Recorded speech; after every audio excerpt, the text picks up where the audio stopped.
This episode is brought to you by Astruzi Golf. All right, Coach, this data point from Astruzi applies to all of you.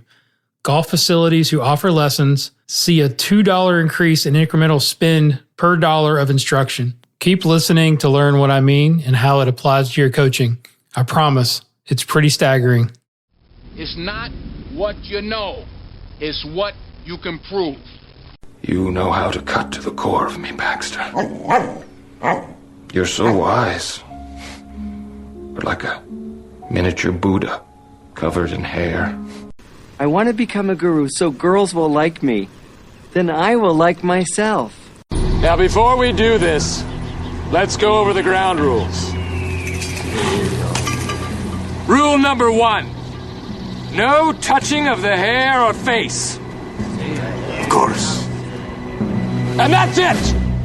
Now let's do this! Are you not entertained? Are you not entertained? Is this not why you are here?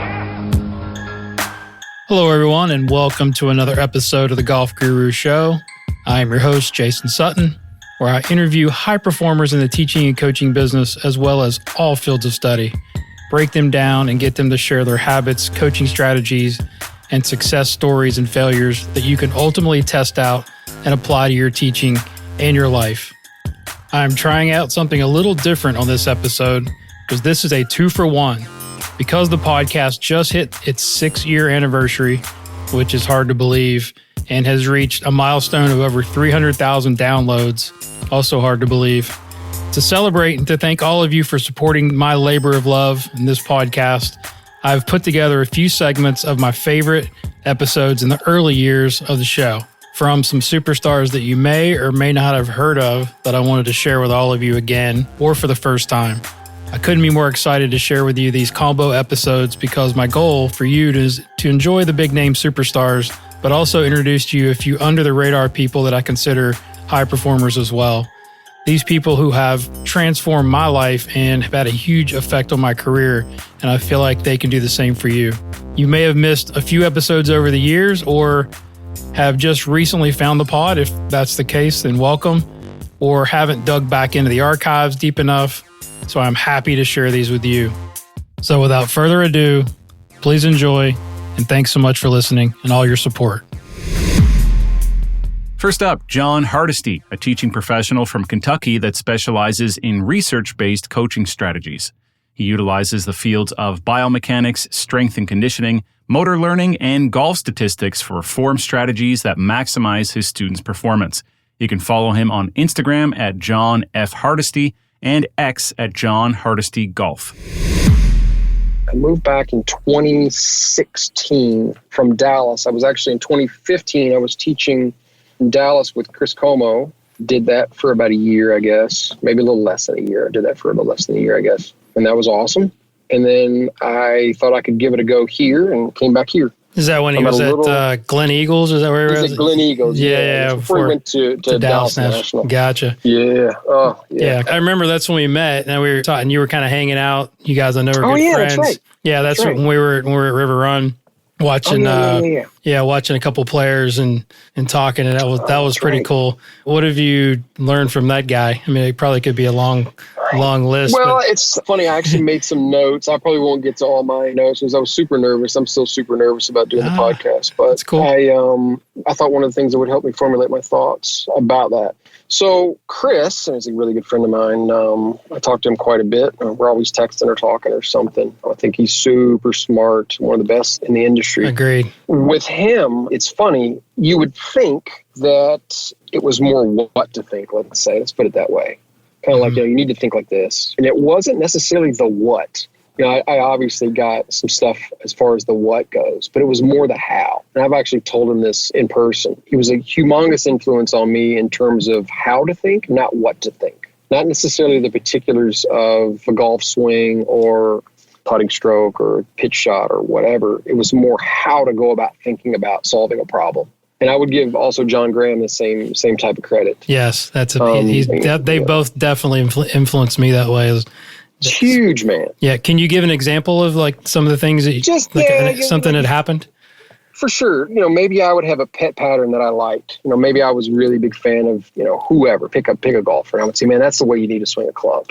And then he would always counter with, well, what about that guy? This other guy over here doesn't swing it like that. And he destroys that guy. Or he's really, really good too. And I'm like, and I'd be like, God.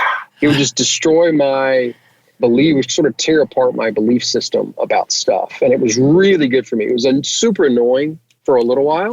Yeah, I understand. But it was really, really good for my career. One of the best things for my career that I can think of. I would say, I would be a little bit cocky and say, you got to do it like this. And he'd say, what about this? And I'd be like, damn, didn't think about that. So you kind of, because he's so smart. But it really, it's funny. Again, if someone were to ask me, they'd be like, oh, he must have told you all this stuff about the golf swing. And granted, I did learn some stuff about the golf swing or about golf in general, but it was more about how to think, not necessarily the what. Yeah. So he gets tons of credit for that. And Jon as well. He's a really good friend of mine too. So yeah, it was interesting. That was big. I won't get back to that. I want to impart this just quickly because he's been such an influence on me in the same way. And you've spent a lot more time than I do. I get little bits and pieces of when we get together, but that same day I remember, and I've told this story before, but we were walking up the fairway and I remember I go, are you ready when you get the call? And he goes, what are you talking about? I go, well, Tiger's going to call you. You know that, right?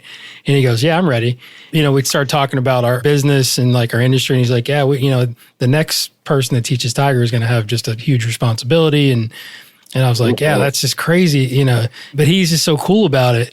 And so then we started talking, because we were following Jamie Lovemark, and he was showing me videos of like when they first started working together and what he looked like now, how totally different he was. And I was like, well, how did you know to do that? And he goes, it's just, you just got to pay attention. And this is, it doesn't look perfect, but this is where he hits the ball the best.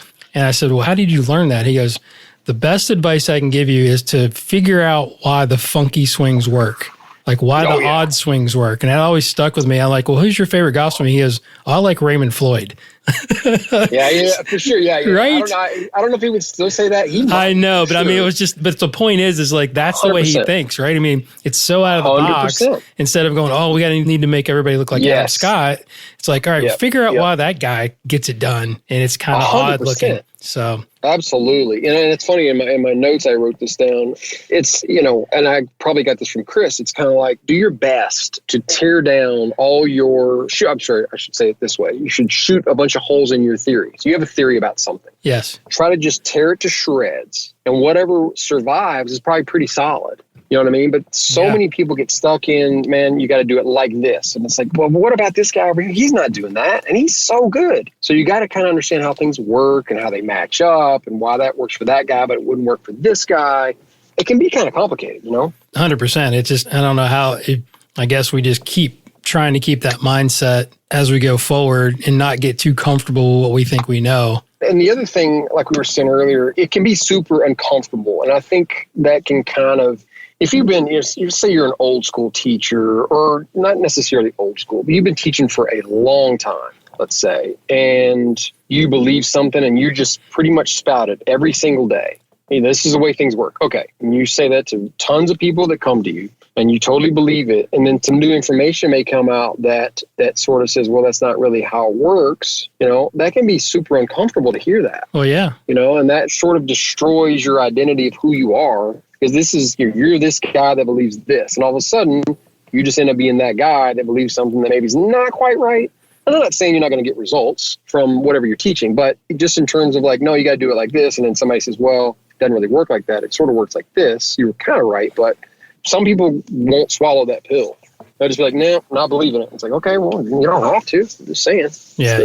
Some people just aren't open-minded. I mean, it's just. For sure. Yeah. I love the fact that when I had Jon on the podcast, he brought up Como. I think he said that he was one of his mentors. And he said the cool thing about us is we'll sit there and take a topic and we'll take both sides and try to argue it. I mean, how valuable is that, right? It's like you said, it's like figure out how to break it. Valuable. So valuable. But I will say, man, if you're going to do that, just be prepared. It's super uncomfortable. Oh, yeah, exactly. It's not, I mean, it can be fun, I guess, but for most people, that's not going to be, a barrel of monkeys for sure. No, it's going to test your beliefs, and that's not easy to say that you're wrong about anything, especially if we've been doing it for a while. Though, Absolutely. Yeah. Such great advice for anybody out there. The story goes, so I started working at a little golf course where Mike Finney was the head pro in I want to say about 2008, probably 2008. Yeah, that's about right. I originally found Mike on Manzella's forum. I don't even know if that forum even exists anymore. I have no idea. No, I remember it though. But I was like, oh man, that guy's right down the street. So I think I ran into Mike at like one of our section meetings or something. We met and I ended up going to work for him. This was about in 2008. And at the time, I'd really never heard about the golfing machine. Even though I have tons of golf books, I didn't know anything about the golfing machine. And I kind of got into it a little bit. I thought it was pretty interesting. And I know that Mike was really into it, Manziel and a bunch of other people. And I went to work for Mike and tried to understand some stuff. And it didn't quite make sense to me. I'm like, I don't really get this. So we were having a conversation one day and I'm kind of hitting the high spots or paraphrasing or something. But I was like, dude, I think there's probably some really good info out there if, we can start looking for it and kind of piecing it together. And I started looking up a bunch of research and, printing out the papers and reading them and highlighting them and putting them in file folders and trying to learn all I could. And it was fascinating because I would read something. And this is probably for anybody that would get into this type of stuff. I would research a topic that somebody had done research on the golf swing or ground reaction forces or whatever. I'd read it and I would soak up the info. And then at the end, you would have all your references. And there would be other people that they would use for a reference. And it would just lead me down a deeper wormhole. But it was like Christmas, dude. I loved it so much. I would print something out and it'd be like a 20-page research paper. And I would read it. I would save it for when I got home. And it was like every day was like Christmas. I'd get home and I'd sit down, I'd, get a drink, and I would just get my little highlighter out and I'd read this research. And then at the end, I couldn't wait for the references because there'd be other people that they would reference and they would be like, oh, I never heard about that. I don't know what that topic is that they referenced and this scientist did this or whatever. And then it would lead me down another path. And I would just do that over and over and over. And I did that for quite a while. But it was when I was working for Mike that I had one of Stephen Nesbitt's papers. I think it was like Working Power that I'd already read. Right. And I couldn't quite make sense of it. I wasn't smart enough probably to read it or whatever. And then I think Mike saw it in one of the file folders that I created or something on the computer. And then he thought it was pretty neat. So he picks up the phone, he calls him. The guy picks up and we talk to him for a while. And that's sort of where all that kind of started with the Jacobs Manzella 3D. and Jacobs and all that stuff. Yeah. Okay. We decided, what we're going to do? We're going to go and we're going to see this guy. So we flew up and hung out with him at his office and all that stuff. But that was where it originally started. And that was in about, I want to say about, 2009 or 2010 maybe. Wow. Something like that. Pre-Alpha Wars, man. You were there from the beginning. Way pre-Alpha Wars, dude. So way. Yeah. And then, it's funny, on that same trip, we arranged a meeting with Robert Grober. That was awesome. That was really fun. You ever read any of Robert Grober stuff? No, but I know the name. I hear it come up. Yeah. Oh, yeah. The papers. Yeah. They're famous. Yeah. Oh, yeah, exactly. I know the logistics after all this research I had to do with the guys on the show. So that's how I've gotten better as I've had to dig into it. But yeah. So how does that influence you at all? I mean, I know you kind of bowed out, I guess. You lost touch a little bit with those guys, or how did that work? Oh, those guys? You talking about the Alpha War type stuff? Yeah. I don't really get into it, man. I don't really care. I do care, but I don't care. It doesn't. My day-to-day doesn't really get affected that much about that stuff. It's just we're teaching golf. It's bordering on the ridiculous. It's like, come on, man. I don't. Again, we're on this podcast where I don't care really. Yeah, I hear you. You know what I mean? There's just so much more to learn and so much more to do. It's just kind of like, come on, whatever. I'll say this, the truth will come out, right? Yes. Whatever side you're on, whatever, if you're right, it'll bear fruit and it'll be right. And if it's wrong, people will find out that it's wrong. So there's that. But yeah, I was in on the ground floor on that stuff for sure. Yeah, that's pretty cool. Yeah, it was fine. So what other research have you kind of gotten into? I know you've done some interesting things with, I want to say, just talking to my research buddy, John Graham. Yeah. Like stuff with like wind and flag sticks and mud balls. And John's letting it all hang out. He is, yes. So talk a little bit about that. And then I'm going to get into the meat with some books here that I think is going to help you move along. Okay. So my thoughts on that topic. So John and I, we always talk about this. I heard this phrase and I might have been on another podcast or something that I was watching. I think it was a podcast years ago. And the phrase goes, "Will it make the boat go faster?" Oh, here we go. You're jumping ahead. Well, that was my big close. Damn. There. Yeah. Okay. Well, then there you go. No. Give me something before that, and then we'll talk about that. Okay, I was going to say, well, that is what all this stuff that we can talk about now. Yeah. That's what it relates to. Okay, we can get into that because my question was. Yeah. I'll double back a little bit. Sure. My question was because I saw a post I think that you made on Twitter not long ago about some of the more eclectic books that you read, because you're very well read. And that's really curious because I've got all kinds of, mine probably steer more towards the management and leadership and personal development stuff. Sure. But I noticed that book, Will It Make the Boat Go Faster?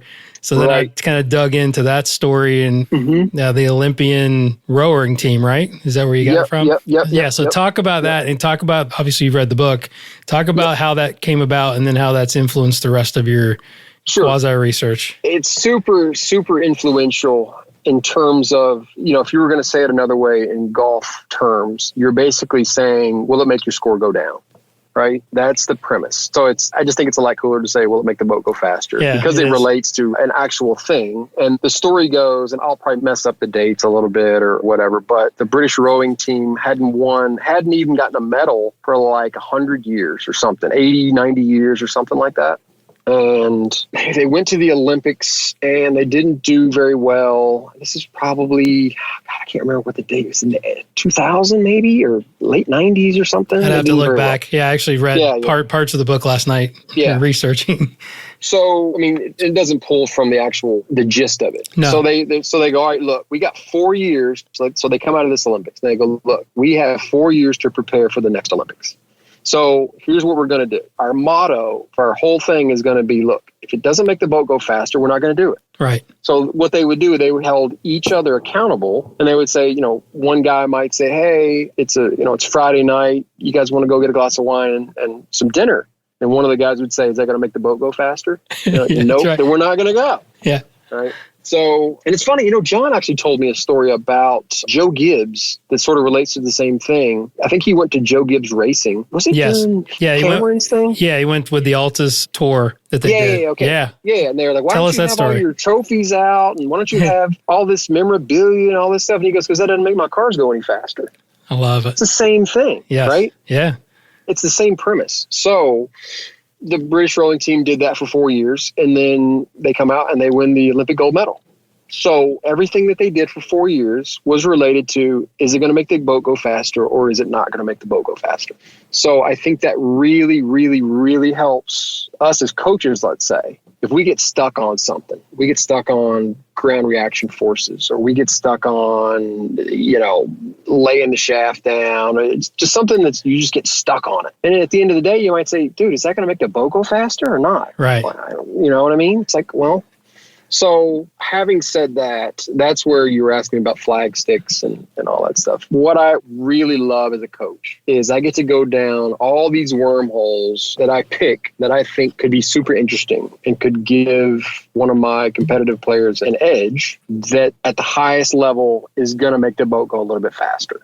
They can get a little bit, it's almost like that other thing about the aggregation of marginal gains. You probably read some stuff about that. Mm-hmm. You heard about that? I think so. About that phrase. But that was the British cycling team. I mean, it's all the Brits. They did a thing where it was, again, I'm going to just kind of hit the high points a little bit and like the dates and stuff, but like the British cycling team was terrible for years and hadn't won a gold medal or a Tour de France or whatever. They weren't very good cyclists. So they bring this guy in. I can't remember his name. Somebody right now, they're going to be listening to the podcast when you put it out. They're going to shout his name out, but I can't remember the guy's name. Anyway, this guy comes in and he's like, all right, we're going to just focus on tons of areas and we're going to make each area 1% better. And he called it the aggregation of marginal gains. And then at the end of all this stuff, they ended up just crushing everybody because they just got 1% here, 1% there. And they did stuff like they tested bicycle seats. They tested pillows that the guys would take on the road with them so they would get a little bit better sleep. Or mattresses. They would actually bring their own mattresses on the road because guys would sleep better. Nice. I mean, just tons of stuff. And they increased everything by 1%. And then they ended up just crushing people. And they call it the aggregation of marginal gains. Or like Moneyball type stuff, if you wonder. Oh, yeah. It's all sort of the same thing. But it all kind of relates back to what we were just talking about. Will it make the boat go faster? And I think as coaches, we need to pan out a little bit sometimes and say, man, beating this drum so hard with this player or whatever. And it's like, okay, well, is that making the boat go faster? You may get so stuck on something, you may not notice that the boat's going slower. Sure. You know what I mean? You're like, yeah. oh, man, the swing looks so much better. And it's like, dude, the stroke average is like a half a shot higher than it used to be, right? I know you think the boat's going slower. It's not going faster. Yeah. So, yeah. So what we were talking about. Just any research that you've done that's kind of interesting. Yeah. John mentioned it as things that players and coages need to know, but probably don't think about. Jeez. Putting you on the spot. I know. Like I said, there's all these little wormholes. I'll give you some there. I mean, some people probably think I'm a lunatic, but no, that's why I wanted to have you on, man. This is great. So if you're looking at wind, wind affects golf ball a lot, right? And this is something that I'm trying to look at more now. I'm actually doing some research now, not research, but I'm looking into it to try to get some answers. You'll see like a guy on a tee box, for example, and he's throwing grass up, and it's kind of, the tee box is kind of tucked back in some trees. Like you saw it on 17 at Sawgrass this year, right? Mm-hmm, right. Where they would show on the tee box, it's blowing 2 to 3 or 4 miles an hour in their face. And then above the stadium setting and a little bit higher up, it's actually downwind like 10 miles an hour. And it's like, man, so you got to kind of know where the wind's coming from. I think throwing grass up, like where you are, that can be tricky, man. I don't know how much you're going to get out of that. You know, might hurt you more or confuse you more than help you. 100%. So you'll see guys now, and I'll have my guys that are trying to play for a living. They all have a compass, and they all look up the weather the day before, and they find out, it depends on their tee time. You can go on Weather Underground, and you can find out what time the wind is going to blow from such and such direction. And if it's going to change, what time is it going to change, whatever. But if you have a compass, you know where it's going to blow from, right? Sometimes really nice yardage books will have a direction thing in it. If you have your compass, you can kind of know where the wind's coming from. But just throwing grass up in the air can be that can be super confusing, man, because the wind gets down low to the ground and it's picking up some heat from the ground and kind of swirling, and it can be super confusing. So that's one little tip. You can get a compass out. And I think some caddies do that, or that's been done for a while. Sure, yeah. So what do you do? Do you tend to look more up to the tops of the trees? Is that more accurate rather than looking at whatever? Flies. Yeah, there you go. The ball's not flying where you're throwing the grass. That's a good point. God, that's right? That's if you're looking up at the trees, you look up and be like, okay. And I have one of my guys won't even throw up grass anymore. He's like, dude, it's like I can throw grass up and it'll just blow away from me. And I look up in the trees and it's blowing right in my face. And I'm like, well, what the heck's going on? And, Yeah. So, but as far as the flags go, that's something I was kind of looking into a while back. Flags are made out of different materials. They all have different weights, and there's different manufacturers that make them. There's like Standard Golf, and there's a handful of manufacturers. So you can look at, especially if it's kind of like an exposed green, for example, you can look at what that flag's doing. Is it standing straight out? Is it blowing only half out? What's it doing? And if you were to look at like how heavy that material is, you can kind of get an idea, and you can gauge that with like a wind meter, for example, and you'll kind of know. So if you can see that flag, you can sort of know what the mile per hour is. And I got that from a wind shooters book that I got online.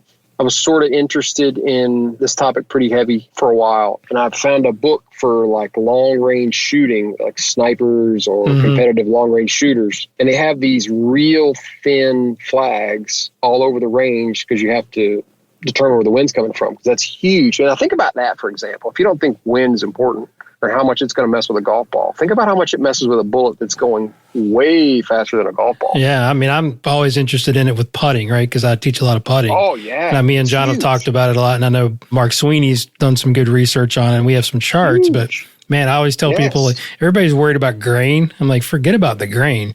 Worry more about the wind. Correct. And that's where you should have a hierarchy. You're like, what is canceling what out? Yes. Right? What's a bigger factor? But yeah, in terms of, dude, wind is massive. Yeah. And if we want to talk about wind, John and I have been talking about this lately, but John, I talk to John almost every single day. It's so crazy. And we'll talk for an hour about stuff. It's so funny. We talk about one that guys, I don't know if it's a secret or nobody's wanting to talk about it or people don't know about it. I don't know. But chipping in the wind, dude, is ridiculous. Yeah. If you can chip into the wind, I don't think people are factoring in if you're using course strategy, for example. Here's another example.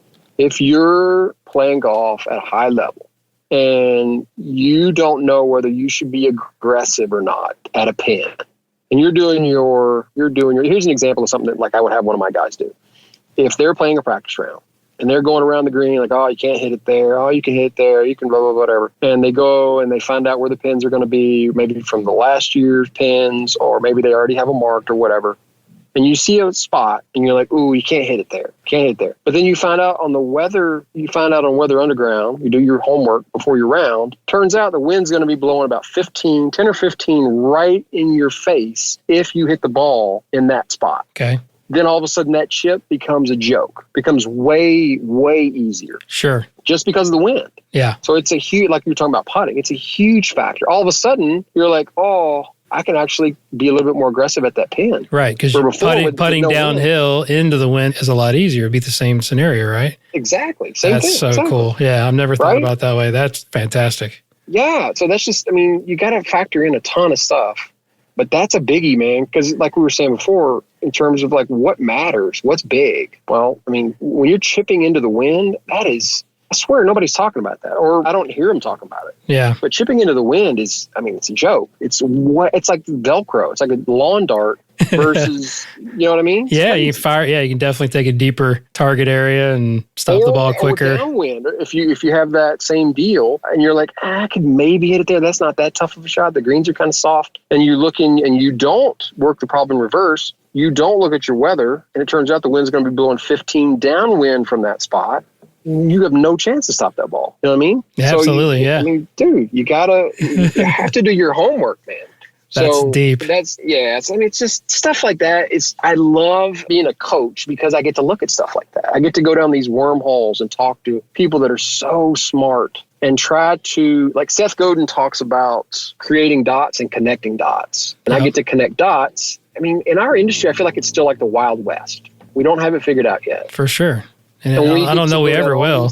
Exactly, right? Yeah. But it's just so fun to be able to try to figure stuff out and figure out like, okay, well, I got a guy that maybe can't quite get through web qualifying, or he's stuck on the Canadian tour, or, you know, whatever, and he can't quite break through. Then you start looking at these little edges, and it might be the difference between them being number 75 in the world or never getting off the web.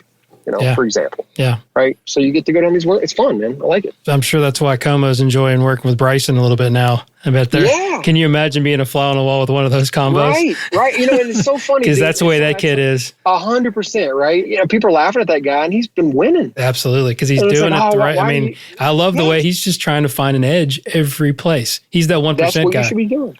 100%. Yeah, right? He's figured out how to make the boat go faster for sure. At the level those guys are playing, just a little bit. I was actually listening to a podcast that Mark Brody was on, this Wharton Moneyball podcast. He was talking about how like 1% here and 2% there is massive.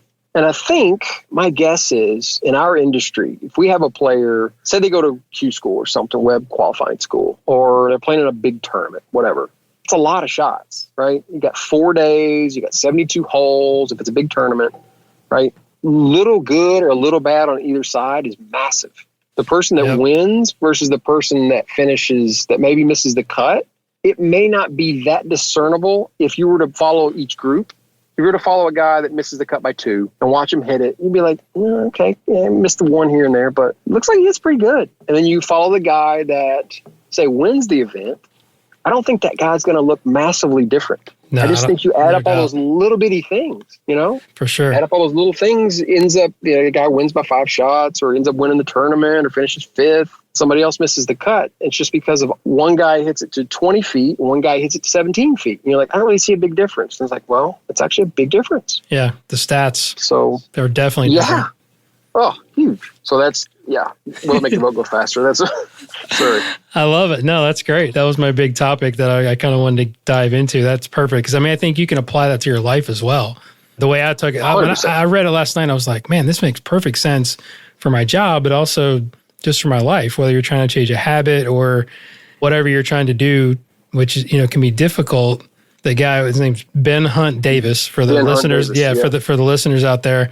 And like I said, I just went in and watched a couple videos and then read parts of the book, and it was fascinating just from that, the goals part, right? How they set that goal. And it was like, whether you think goals are important or not, everything that they did, like you said, lined up was, that will it make the boat go faster? Will it allow us to put the medal around our neck? Correct. And if it doesn't, we're not going to do it. That's it. Yeah, that was really cool. I mean, it definitely keeps you focused on what's important. For sure, man. For sure. And like I said, as a coach, I think it's so fun to try to figure out ways to make boats go faster. And I feel like there's a lot of edges that if you really look hard, I think there's ways to do that. So what about mud balls? Because I saw yesterday, I was watching the tour event. Corey Connors winning was unbelievable, but they were picking up a lot of mud balls, and I heard him talking about different scenarios where the tour players think the ball is going to curve away from the side where the mud is.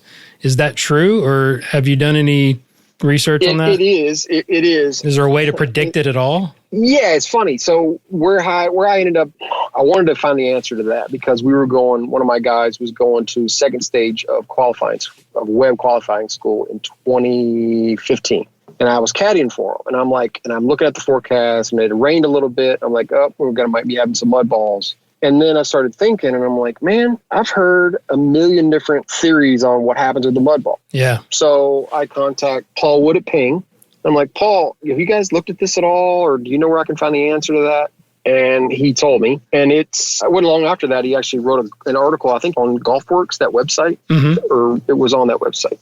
Let's say if the mud is on the left side of the ball is going to go to the right. If it's on the right side, it's going to go to the left. It curves away from the mud. Okay. And it has to do with the aerodynamics. Yeah, I'm sure it's like a big dimple, right? Well, no, it's actually not. It's like not having. I was going to say it's the opposite of a dimple, I guess, would be a better word. Correct. Yeah. Okay. Gotcha. You can, like some manufacturers that make balls have done the research where they'll actually like shave off the dimples or make a ball where it only has half dimples. Gotcha. And the side that's basically like a ping pong ball, it'll work away from that. So, okay. Yeah. And same thing for if it's on the top, I think it makes it go lower, if I recall. So, yeah, it's interesting. There's another one, man. That could be the difference between you hitting one in the water because you didn't know what the ball was going to do and losing a tournament just because you're out there guessing, going, it's on the left. I think it's going to curve left, and actually curves in the water. And you're like, man, I didn't know that was going to happen. It's like, dude, got to do your homework. Come on. Yeah, definitely. You know what I mean? Yeah, it was Charlie Hoffman had one yesterday where he hit it. He played it. Yeah, did you see that? And he played it like it hit it about 3 feet. Dude, and I was so like, cool, I was like, man, I wonder if he actually knew that or did he just kind of get lucky? Because when he hit it, he acted like he was going to miss it way right, and it kind of held its line just because of the mud. Yeah, exactly. I think he played it. I think him and his caddy were talking about it, and I think he played it. I think it was what they were talking about, and I think his reaction was he thought it was going to curve even more to the right, and it was going to be a bad shot. Yeah. I think it stopped curving. Maybe the mud came off. I don't know. Well, yeah, just through feel, he probably felt like he cut it more. Right. And then, for instance, dude, so long we're on that conversation, why aren't people practicing mud balls? That's great question. Well, you can put like a piece of lead tape on the side of a ball. I think I've heard of that, lead tape. Or you can just put mud on there. Hit it and be like, wow, that really affects it a lot. Or not that much, practice it. See what happens. You know what I mean? Absolutely. That's awesome. Or punch outs. People aren't practicing punch outs. I don't think they probably should. Yes. I definitely agree with that. People don't practice those as much as, because you're going to have one every now and then. And it's like, does it come out high? Does it come out low? Are you not very good with a little restricted swing? Well, you just practice that and you'll be good at it. And then it might save you half a shot somewhere. You get that 1%. There it is. That's what, That's what my favorite saying to my guys lately is don't let best get in the way of better. And that's that, like, just get a little bit better every day, because they keep that broad scope too much. Like I got a young kid that made it through first stage this year and it was a really big success. And I think he's got a chance to play on tour. And then he's so smart to think that, hey, I'm right on track. I just got to be patient and just kind of keep getting better, that 1%, rather than going, why am I not on tour next year? Right. I mean, I said, if I told you, and he's like 23, I said, if I told you you're going to be on tour at 27, would you care? And he's like, no, that'd be perfect. Like not everybody's going to be Jordan or Justin, it's like, just keep getting a little bit better out there. It's hard to do because you want to have it quickly and you want to have it now. But for sure. And it might even be a curse if you get out there too early, you know? Absolutely. Yeah. You don't get enough failures, I think, to get hardened to where success means more to you for some of those guys. The stage is so big and it's, catastrophic when you mess up or something. It's like, man, it'll be all right. Relax. You know?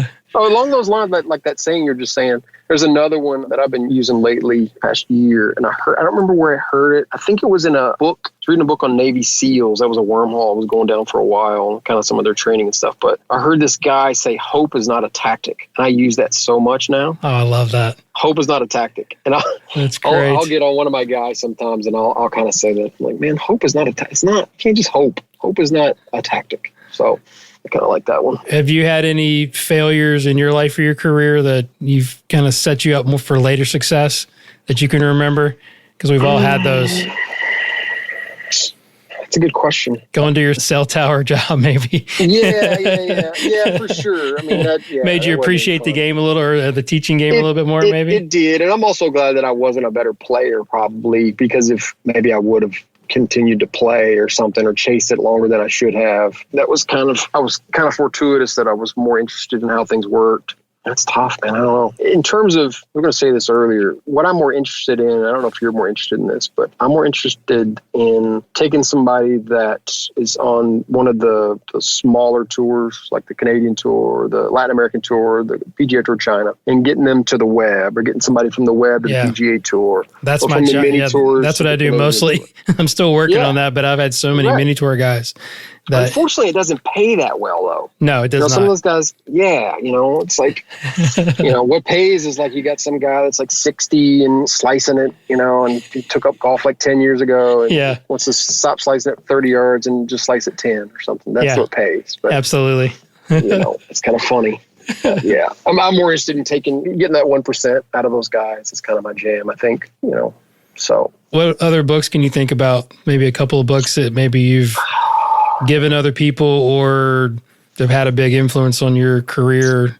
You can do golf or non-golf. I think perspective is huge for guys. Like Viktor Frankl's Man's Search for Meaning is a really good one. That one comes up a lot in my podcast that I listen to. Yeah, it's a really good one. I would say that players should get into Stoicism. I think that's massive. Do you know anything about Stoicism? Like Tim Ferriss got me into that stuff. There you go. Well, I was going to say a lot of the questions I've stole from Tim Ferriss. It's one of my favorite podcasts. The bag's out now, that the secret's out.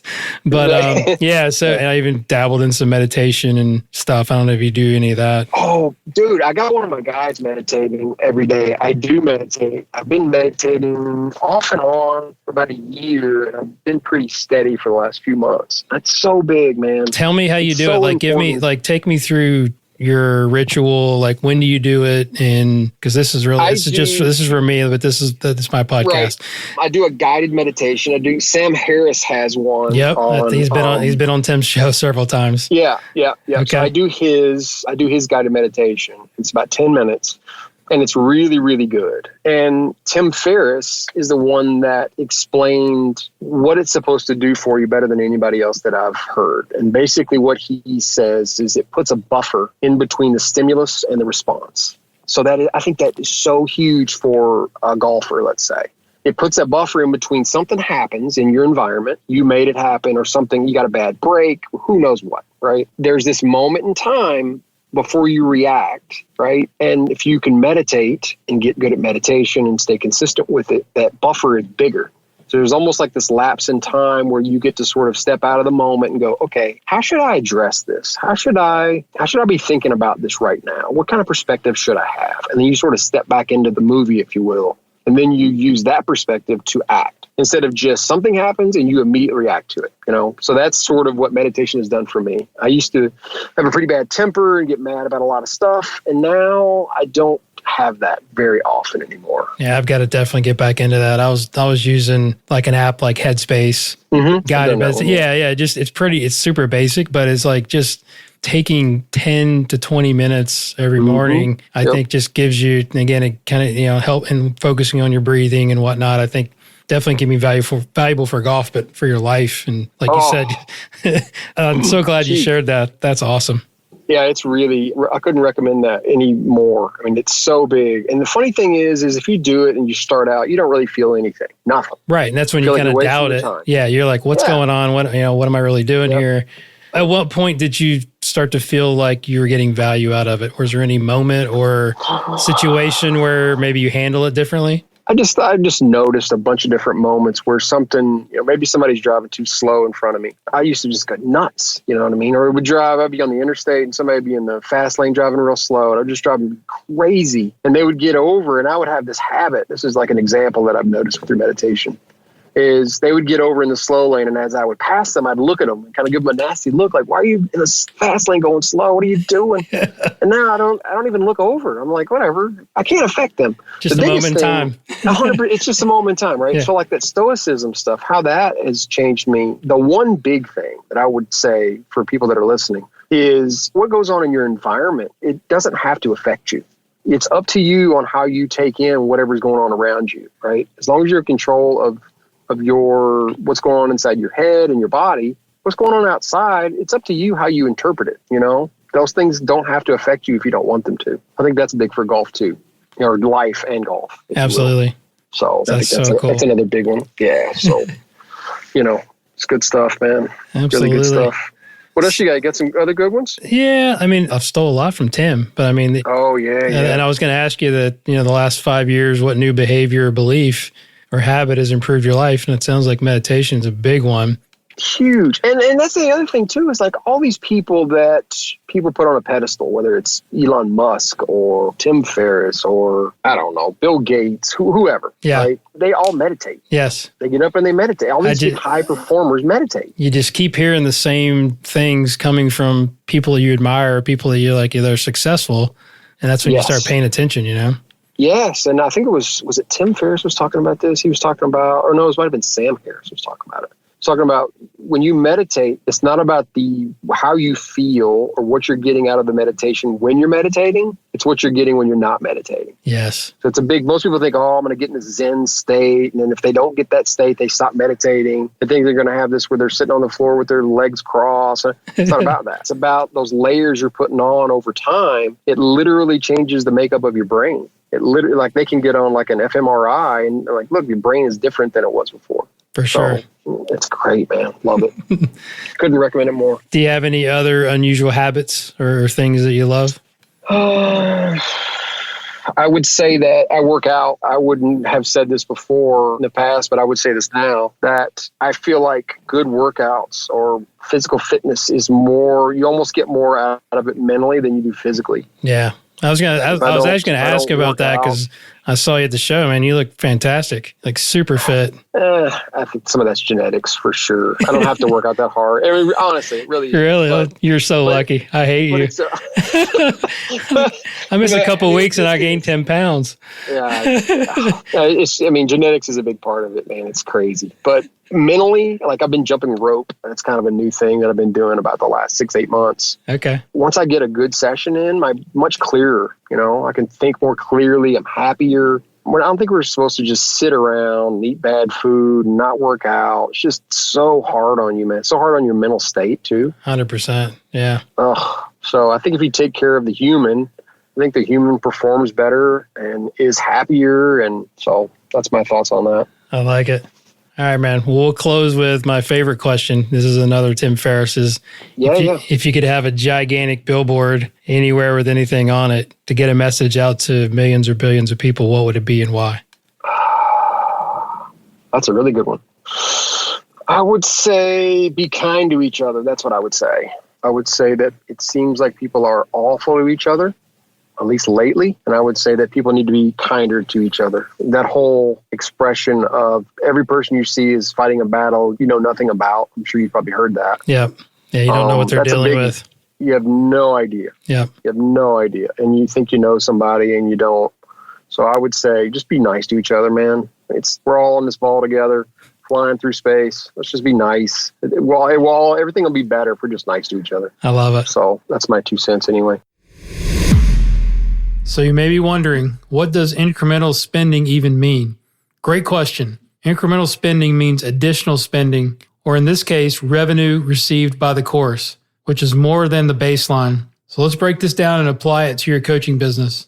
If a golf facility offers lessons, they will see an incremental increase of $2 per dollar spent supporting or investing in golf instruction at the course, which means if a course invests $50,000 to support or grow their instruction services, the course will capture $100,000 in additional revenue directly from your initial $50,000 investment in golf instruction.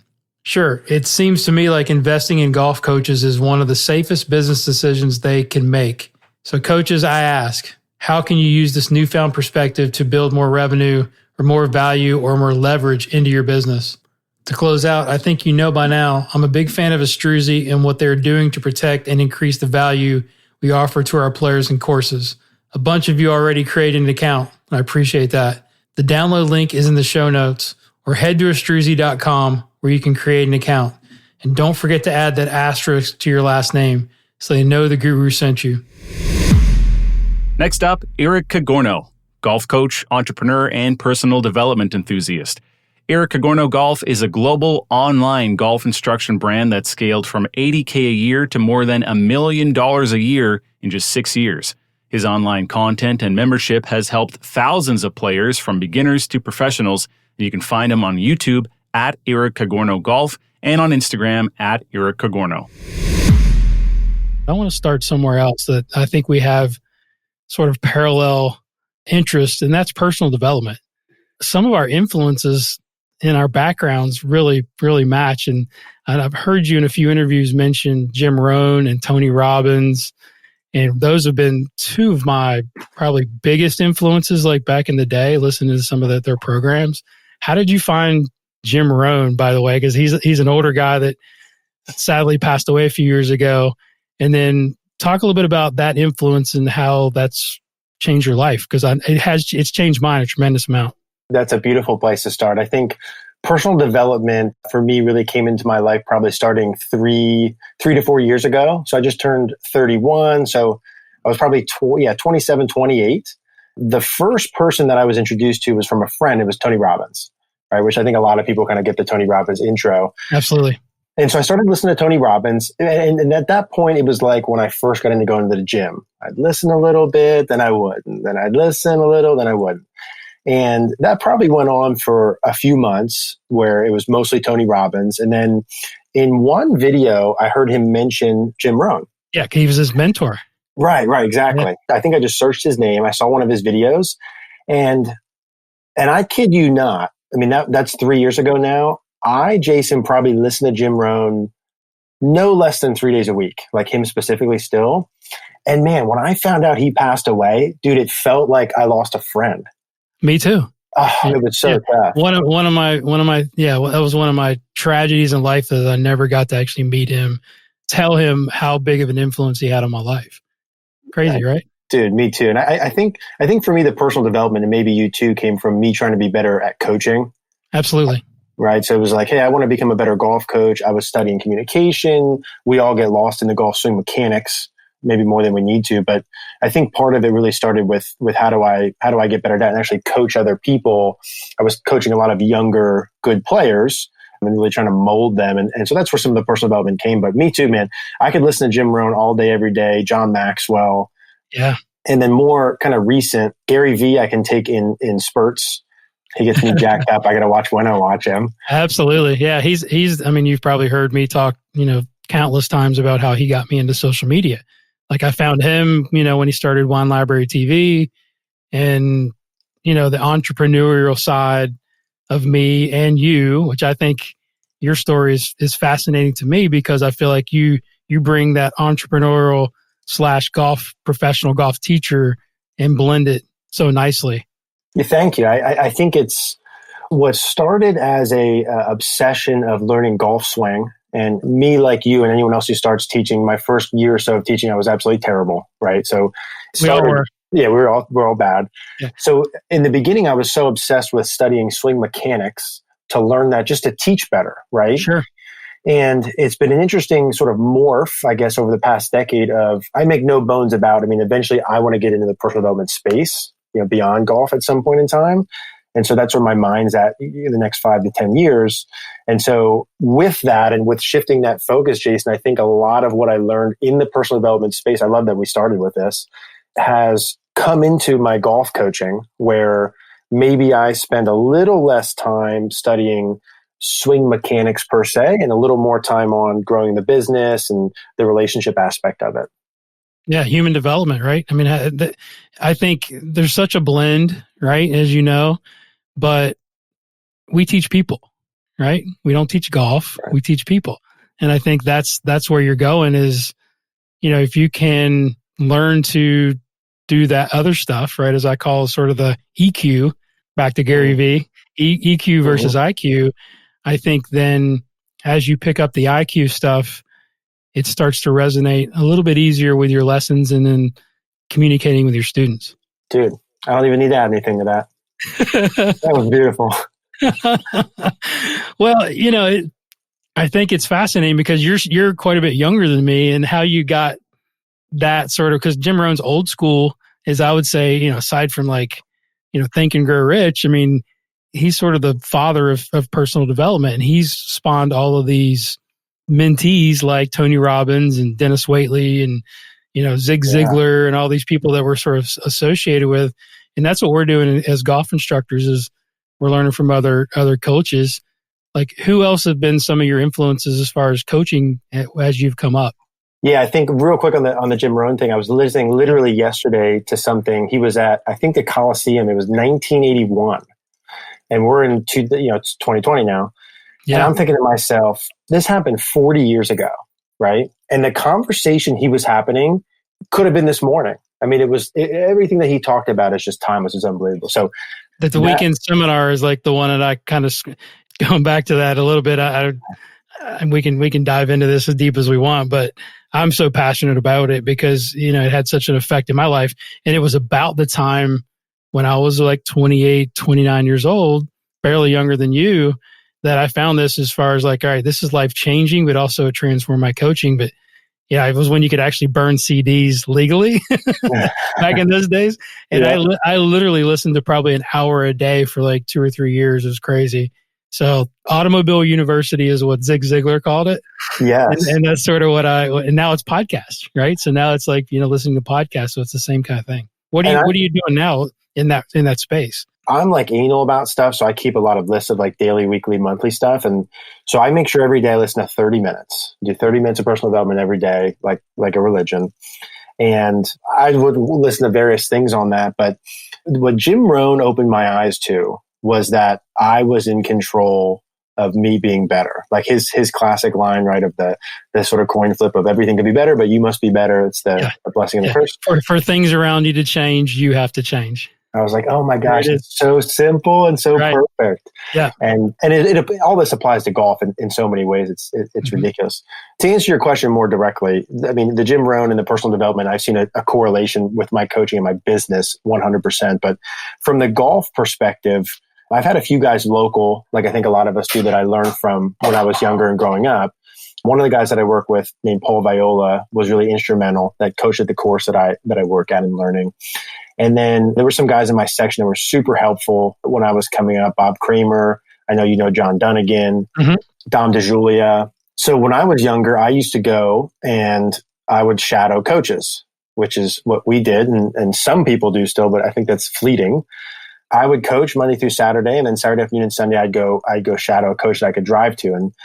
And Dom DeJulia was the first guy I ever watched that I went to that I was like, wow, he's so clearly better than me at every area of coaching that I need to learn some of this. And so I ended up working with him a little bit for like a year and a half. You're Mr. Shoaf, right? That's right. That's exactly. I'll take that for those who know what that is. Yeah. Yeah, and that's how a lot of my coaching stuff went, Jason, is just I would go shadow people. I would look up the lists of the top 100 or whatever top coaches, and I'd search online for any videos they'd had. The same thing I'm sure you did. I read every book, watched every show, And then I think what happened is probably 6, 7, 8 years into doing that, I realized that I put more weight on how someone swings a club and not enough weight on how I talk with them, how I motivate them, and how I help them outside of that. And I think that was really the maybe beginning processes that spurred some of the personal development, watching those videos. Sure. Yeah. The bedside manner, like you said, the watching their body language, things that the intangibles as I talk about is so important, isn't it? Yeah. And listen, like the mechanics have a role. I mean, you just swing a club, Absolutely. Right? But yeah. I'm in there trying to get Johnny to get his trail arm more external. And like, he's mad at his mom for something. And then, it's just like, what are we doing here? And so that was really eye opening. And it applies now. Like I've shifted a lot more into normal golfers and golf schools, but it's the same stuff. It's the same, the sort of weight across the board on what's important. That was my next question, is like, when do you, sounded like I was very much the same way. I came up, but I was in the PGA program and I was teaching, but I had no clue, right? I mean, I got no guidance. It's just like, that was sort of expected. You work in the shop half a day and then they throw you out on the lesson tee.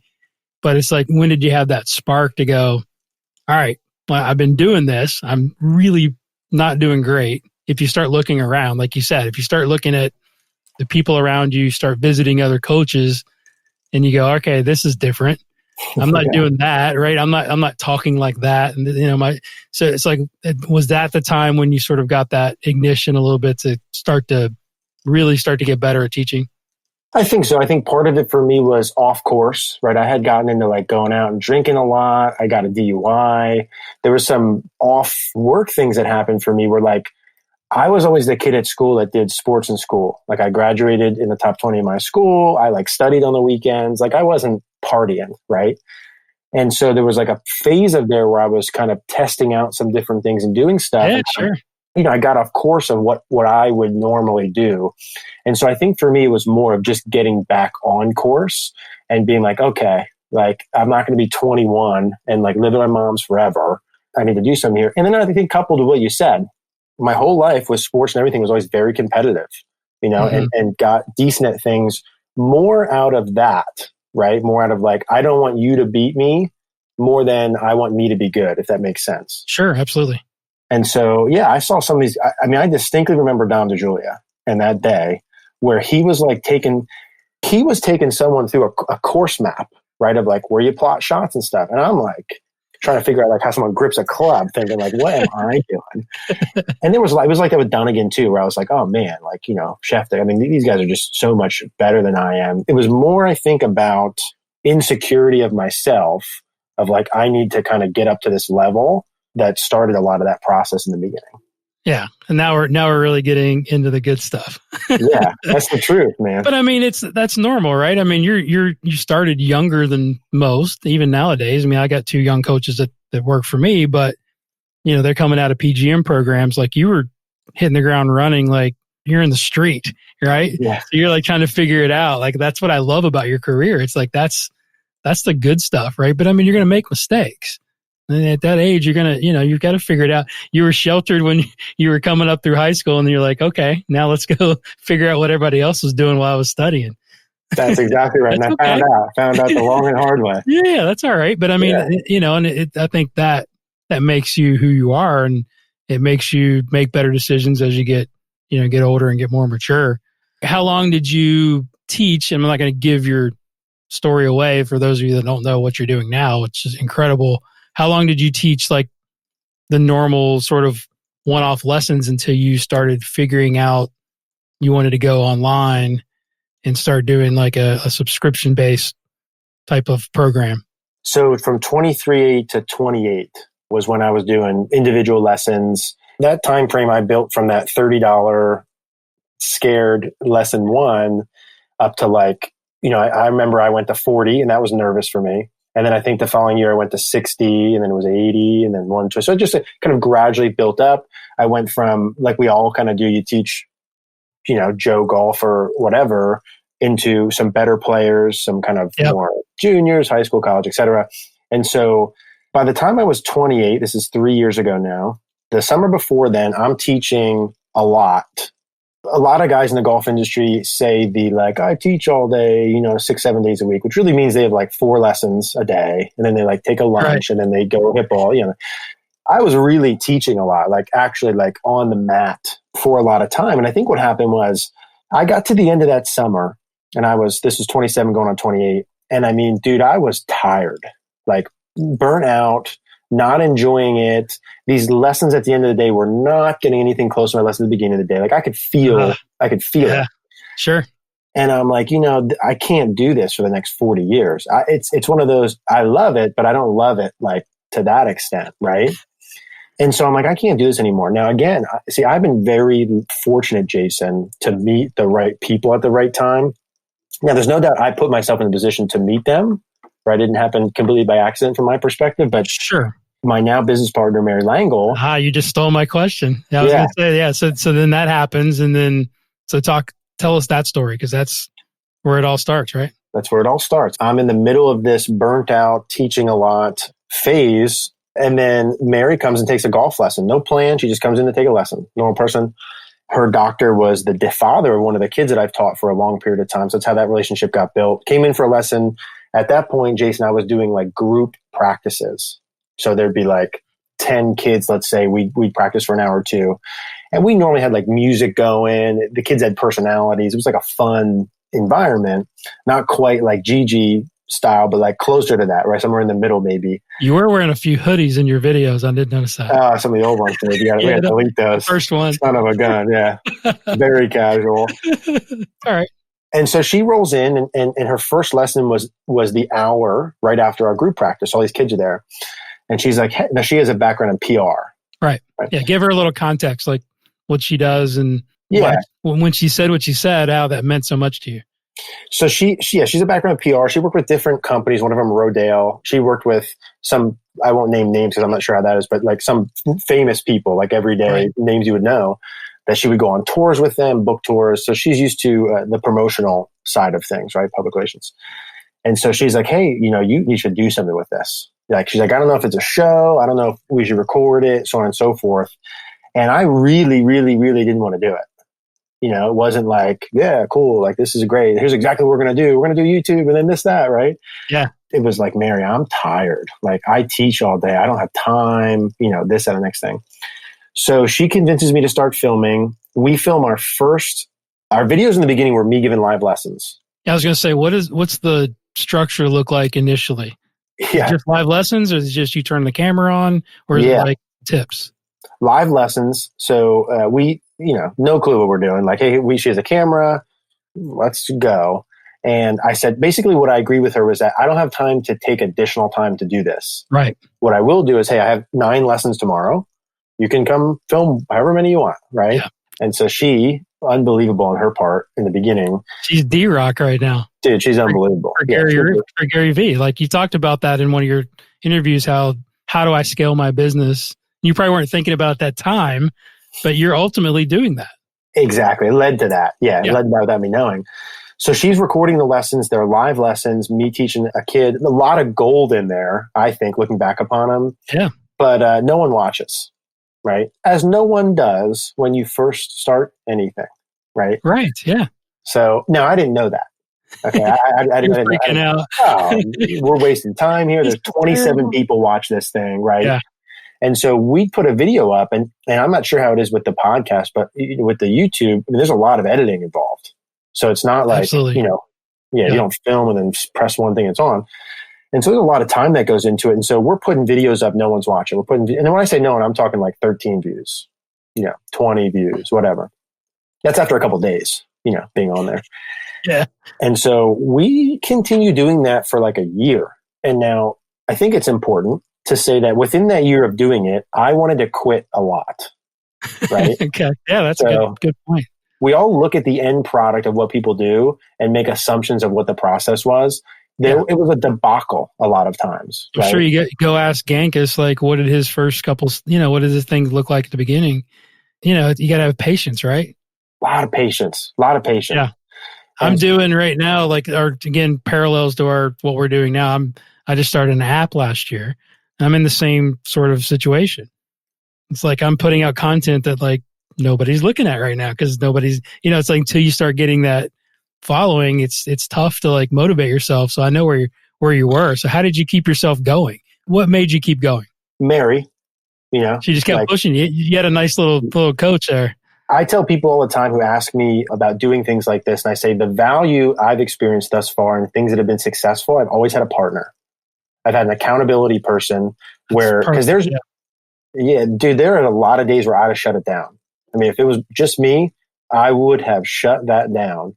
And so a lot of credit goes to her on that. And then we filmed videos. I'm talking, we must have filmed 3 to 5 lessons a week, right? So a couple of days a week for a year. It took us a full calendar year to get to 1,000 subscribers. I think we put our first video January 1st, 2017. So it was like 3 years ago. Yep. And then about a year went by and we were nervous, creeping over this 1,000 subscriber mark. And then we had a meeting one day where I was like, I'm sick and tired of this. I think our videos are good. We're doing something wrong, whatever. So I go on YouTube and I'm looking up Mark Crossfield, all these guys that are doing, people are watching. I'm like, what are they doing? What's going on here? And it became evident that the title of the video, SEO, the thumbnail, and it needed to be a tip video and not me doing a lesson. Those 3 things were evident. And the next day, we filmed one simple downswing move to gain 30 yards or something like that. Yeah. And then poof, right? Seemingly overnight, the views started to change, people watched, and then we had a recipe. Because I don't mind, Jason, going close to the edge to get someone to click, so long as what comes after that is good. Yeah. Right? Sure. And so that was a big lesson for me of our next couple of videos started to hit. And then it really kind of snowballed right after that time frame. Yeah, I'm looking at it right now. Your screens are so catching. Your initial screens, you look at it and you're like, okay, I would definitely watch that, if I was an average golfer. So it's who does that? Does she do all that for you, or how does that work? Mary has done all of that the entire time. Filming, editing, thumbnail. I mean, she does so much. That's what I'm saying. That's huge. Dude, it's unbelievable. God. I got so lucky with meeting her at that time frame. And then we met another guy about not far after, Brixton, his name is, he runs Performance Golf Zone. And we started doing some videos for him. And what we learned from him, we applied in a lot of our business that was super helpful. Those 2 people and the timing I met them at was just, I got very lucky. So let's dig into that a little deeper. I mean, for the listeners out there, it's interesting because it's almost come full circle, because I know in 2008, 2009, when I started listening to Gary Vee and I developed my own golf show on YouTube, it was starting to get big, and now it's fully blossomed. But now we're almost going backwards and going, all right, now we need to go find out where the people are. Like you said, I mean, everybody's online. I've got several of my students, shout out to you, that have come say, this guy, Eric, I was like, yeah, absolutely. I know who he is. I mean, and he's great. So it's it's interesting how many people you've reached. So let's dig into just the nuts and bolts of it, right? If somebody's out there, a young professional that wants to get started filming, what kind of equipment are you using? How important is, and this is stuff that I've kind of gone through, and how difficult it is how, the wireless mics work. I mean, talk a little bit about that process as you said you turn the camera on and then, what happened? So are you upgrading your equipment? I mean, what's happened since then, since you've gotten bigger? Yeah. If you look at the beginning videos, the quality of the visual is certainly a lot different. So my opinion, Jason, is that the audio is the most important thing to start with. Okay. So I think the visual, if someone's going to go do it, obviously if you could have both, that's fantastic, but things cost money. And when you're starting out, that's hard. I think a wireless mic that's good is priority number 1. If I watch a video and the audio is bad, I'm not watching it automatically.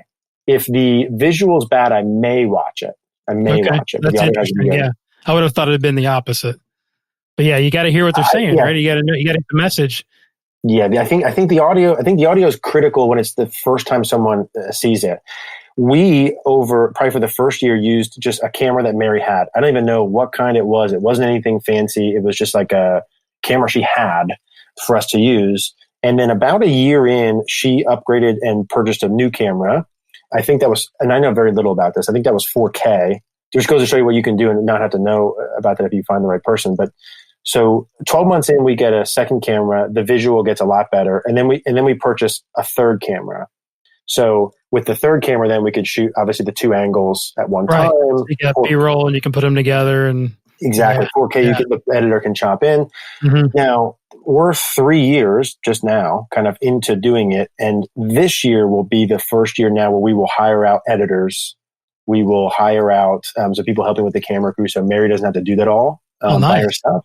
Yeah. So you're definitely doing well. But it took, like we were talking before we started, like 600 between the videos that we film for YouTube and the membership site and the other things I do, dude, we film so many freaking videos.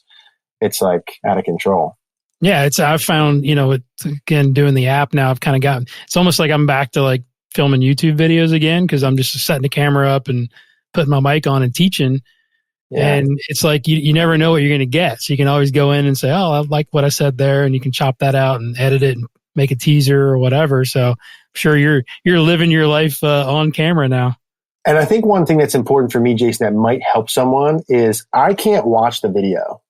So like when we film something, I don't ever see it until it's up. Oh, now, really? Again, I'm super lucky to have Mary, right? That's not everyone can do that.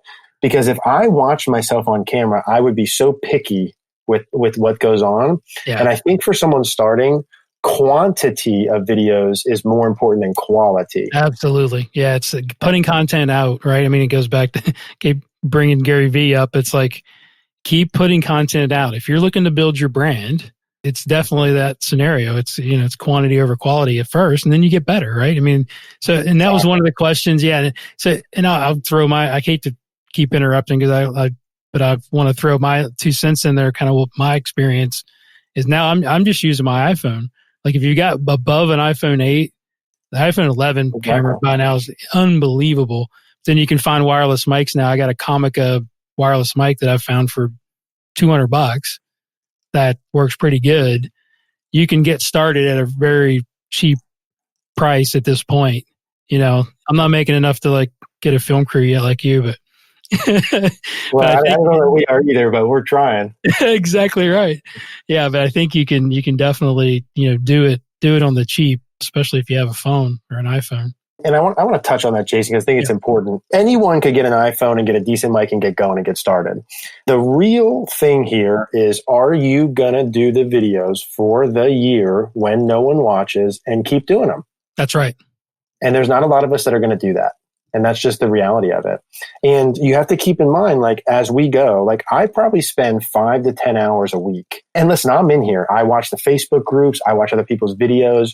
The titles and topics of our videos aren't just like, oh, let's do this. Like, there's time and energy and effort that goes into what goes on here. So, if you can get through that phase of doing it and spend 5 hours, right? And we all could find 5 hours, and they're not time thing. And spend 5 hours and research, like, what could I improve? What are these people doing? What are the topics that are good? How can I communicate better? And you do that year after year after year after a couple of years, inevitably, you're going to kind of have a little bit of momentum there. Yeah, for sure. It's like going in, like you said, keywords. I did all that research early on. I squandered it away a little bit by not getting on AdSense, even though I've got 1 million views on my YouTube. But that's another topic. Yeah. But anyways, yeah. So it's like finding, I went and figured out like, why has this guy got 1 million views and I got whatever? It's like golf tips, whatever those keywords that you're putting in is gonna attract people. And then you got to put the talent out there to keep them, right?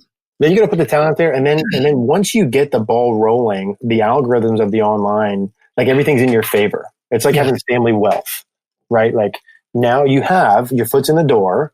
Now you got to keep the momentum going. It's getting to that breaking point. So talk about like what you're doing now. Like I think I would describe your process, I guess your structure is probably it's probably the best I've seen because it's so well thought out. Like how much time does it take to basically do that as far as like explain what you're doing? I don't want to like ruin it. I don't want to answer the question, but just the way your categories are all set out, with your online site and how your YouTube channel sort of brings people to that. And then your subscription based model.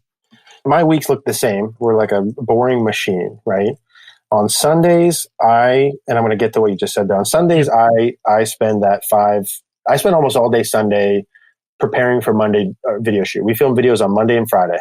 So twice a week we film videos. Our goal in season is to produce 4 videos per week. And then we do a live session on Monday. So it puts us to 5 touches per week. I'd like that to go to 7 moving forward.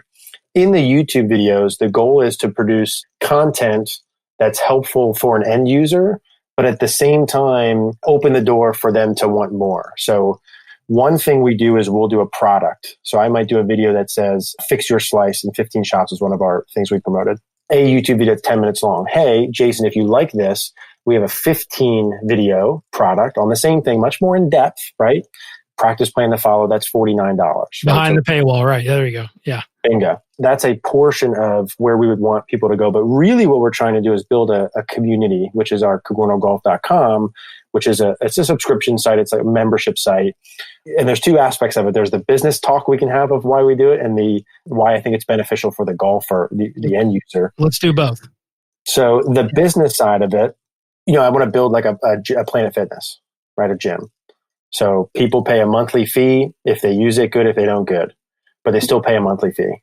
The issue I made up until 28 was someone pays me $100. If they don't come, they don't pay me, and they need to be there to pay me. Yes. Right. And so that's the model. We do $19 a month, $39 a month, and $99 a month right now. That'll shift a little, but they get access to premium content, which would be that like 15 video explanation. We do those master classes. There's more videos on there than are needed. Right. We'll put it that way. I kind of didn't want to perform. But most importantly, Jason, what I'm excited about for why I think it's good is they get into our, what now is a Facebook group that's all of the members get on. They can post their swings once a month to get feedback, which I think for the average golfer is plenty for them to do something for 4 weeks. But then there's the community aspect of it, which I love, which I'm finding over time is just as beneficial as when I had the junior group. And I'm sure when you do the same thing, yes, the feeding off of each other that happens within that community has been better than I even anticipated it to be. And so when I do my video review for Jon on his swing, well, Ben has that same issue and he just saw it right there, right? So you're doing it to the whole group, not just to that individual. Exactly. Okay. Yeah, exactly. Which is a shift for some people. It's like, they don't get the private deal. But yeah, that's kind of our play. YouTube video, premium product, or hey, and I believe this to be true. If I give you a video to fix your slice, that's a good start. But ultimately, if you and I could see their swing, that would be the best thing. Like I need to see your swing. Right? Exactly. Yeah, for sure. Yeah. Like, hey, Eric, do I need to do this? I don't know. Like I need to see your swing. And so that's a way for us to do it. I was doing online lessons, but they're again the same issue, $100 or nothing. Right. So you're not doing any online lessons? I'm not doing any online lessons anymore. And I'm not going to do any private one-on-ones as of this year. Okay. We started doing 2-day golf schools. I don't know if you have done or don't like the golf school thing. It's a different, play. Yeah, again, it's kind of coming. Right. I mean, I obviously I grew up in the golf, or my first big teaching job was at a golf school. So I've been through that. And then it kind of went away as the economy didn't allow people to travel and spend their money to come visit us. So I don't know if it'll come around or not. I don't know. Right now, I don't think I think the group stuff like you were talking about is very beneficial. I'm doing long-term group coaching. That's about what I do. And unlimited stuff like that, it's just, but that's interesting. So you're talking about that's live though, right? That you doing it, or is that you're talking about golf school online? I haven't done that, but I like the sound of it. I haven't really thought about that. That'd be an interesting thing right there. Yeah, we're doing like 2-day, full day golf school things with the idea being when you leave the school, you're then going on the site. So it's not like goodbye, good luck. So you get access to all the information, the videos, and the membership. Okay. Yeah, that's good. Yeah, and that's very similar to what I'm doing with the app as far as like I got a Facebook feed, community can come in and post and, I've been posting. Yeah, it's very, very similar, just in a little bit smaller space. But yeah, that's good. So all this stuff is helpful for me as well. Hopefully it's coming through to the coaches that listen to the podcast, because I think it's really the future, right? So it's, again, scaling your business, allowing you to make some extra money when you're not teaching, and building that community and those relationships with people. Talk a little bit about your philosophy. I mean, I know you've had a lot of influences, some of the books you've read and some of the, a lot of teachers that you've watched coach. How would you explain just what you teach? Like, let's dig a little bit more into the technical part. What do you believe? I think that at this point in time, it's important to context that I now teach a lot of golfers who are regular golfers who practice 1 to 2 times a week and are fighting a big picture ball flight issue. Like when I taught those kids, my approach to coaching would be different They spend a lot more time. I think it's a different coaching model. So with the YouTube audience, because I can see all this, I mean, 90% of our people are 45 to 80-year-old men, and most of them are white men. Like, that's my demographic that watches the thing. Income, it is what it is. Mm-hmm. So speaking to that audience, I try and coach like I'm on the other side. I know when I take a lesson, I need something simple. I need to understand a feel, and I need feedback, and I probably can't do more than 1 to 2 things at a time. And so I think when someone comes in to see me, or they come to a school or send a swing in, half of the people that I talk with have too many thoughts coming in to see me. It's not like I've got nothing, like start me off. It's like I've got 18 swing thoughts. And I get this a lot, Jason. I don't know if we all get, but I mean, I get a lot of the guys who are like, dude, I'm trying to do 18 things, and I try and bring them down to 1 or 2. And so I know it's not the direct answer to the question, but that's kind of like what I'm trying to do for a lot of people, is just simplify. And I'm talking as simple as like, you have 7 swing issues, but your main issue is you missed to the right too far. Yeah. You call that unscrambling the noise, right? Exactly. Yeah. A little research back there. There you go. Come on. There you go. And so my main objective with that guy is like, the ball goes right because of this. Here are the main 1 or 2 contributors. Let's start rolling with practice. And then no one I meet ever has come to me and knows how to practice well. Like, I mean, nobody. And so in all my videos, I promote using video into our training station. And to me, if you're trying to train mechanics and you don't have one of those 2 things in, it's very difficult, is I guess the words I'll use with that.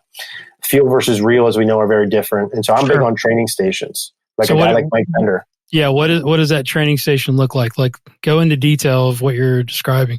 So that could be like a stick with a noodle for a plane station behind. That would come into play a lot. Basic stuff, man, like basic stuff. I believe in trying to fit a lot of normal golfers into basic fundamentals. And it's not sexy, but it's like, dude, it's like handle location at address, ball position, grip, tilt, backswing. Like, I like to give people checkpoints, right? So I'll use like the P system a lot. I know you and Dana were talking about, to say, sure, hey, here's a rough blueprint of what you're trying to do. You need more depth during your backswing, right? Here's roughly where you should be at this position. Here's where you should be here. Now you need to feel whatever you need to feel to get to there, right? So do you describe, is there videos in your library that describe the P system so they know what you're talking about? Yeah. Okay, so I give like checkpoints at all those. I think it's easier for us to be like, well, Eric, is it supposed to feel like this? Well, you have to get from where you are to this general checkpoint. And it may feel super exaggerated, and it doesn't matter what it feels like. You have to get to the checkpoint, and you have to use feedback. That's a lot of what I would coach. Yeah. I like a neutral to stronger grip. I like a stronger club face. I like a shaft that's inside ball line during the backswing. I like big backswing turns. I like good pivots. I think a good pivot is minimal amount of lateral with a reasonable amount of rotation for most people. I get a lot of people who come in who don't have a lot of rotation. And I think they have enough, they have enough lateral. And so for me, reasonably centered pivot, I guess would be. Yep. I like the trail hip to stay inside the line it started on. I like a lot of what George talks about in his videos. I like creating a ball between the right hip. Like, I dig that. Yeah. I like the sternum and center of pelvis to be pretty much on top of each other at the top. I'd prefer some width in the trail arm, close to 90 at the top. Depending upon their grip position, I like to keep people pretty neutral. I won't allow someone to have a good grip unless they've proven to me they can have a weak grip, rather. So if someone comes in and they're a good player and they have a weak grip, I will leave it go. Sure, yeah. But I prefer a neutral to strong. So I'm not going to be as, like, I'm okay with a slight extension if the grip matches it. Sure. And I like a stronger club face because I've seen that it works better. Yeah. So stronger meaning more than matches your lead forearm, or matches it ish. I look for the club face to be tilted down for sure at P2 and close to the back line. I'd rather more than less. Yeah. I'd rather the face be pointed more towards the camera at left arm parallel than away from you. If the thing that the person struggles with, to me, outside of the anomaly, is that their club face is too closed, like we're in good shape. Yeah, I figure it's probably different. And I know, because I used to do a lot of online lessons with like Golf Channel and stuff. It's fixing somebody just looking at their video A lot of times you got to be super simple, and it tends to go back with, you go back to face and path or what, or whatever. Like you said, you got to teach positions, whether you like it or not. If you're looking at video, that's what we're doing. I should have led everything I just said with what you just said, because that was a perfect reasoning behind why that all is how it is. Yeah, it's the way it is, right? It's not like you're not in person, you're not looking at TrackMan numbers, you're not really seeing ball flight. You're just going back by what the student says.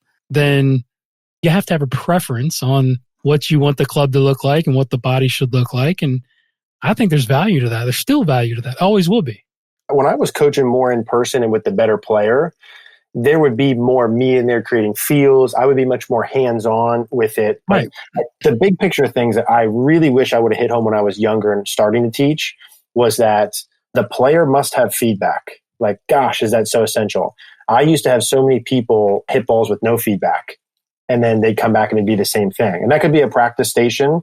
I know you like the stick on the target line like I like. I think that's the poor man's TrackMan, really. Think about it. You got to know where the ball starts. 100%. I like to put things around people like Mike Bender, where they need to figure out how to move around the object to create the feels. And I think the better the player, the more I do that. Maybe higher handicap level, I need to physically go in there a little more. And I'll see if you agree with this. Someone who, let's say, shoots over 90 or above, let's categorize it as that. Like that golfer, most often their club face is too open, or they don't turn enough during the backswing, or they don't have enough depth. I mean, it's big picture stuff. Yes. I totally agree. He would need to be coached, I would think, and maybe not. You could speak to it because you do it. The minor details within someone at that level, to me, become more relevant versus someone who needs to like square club face to learn to break 90.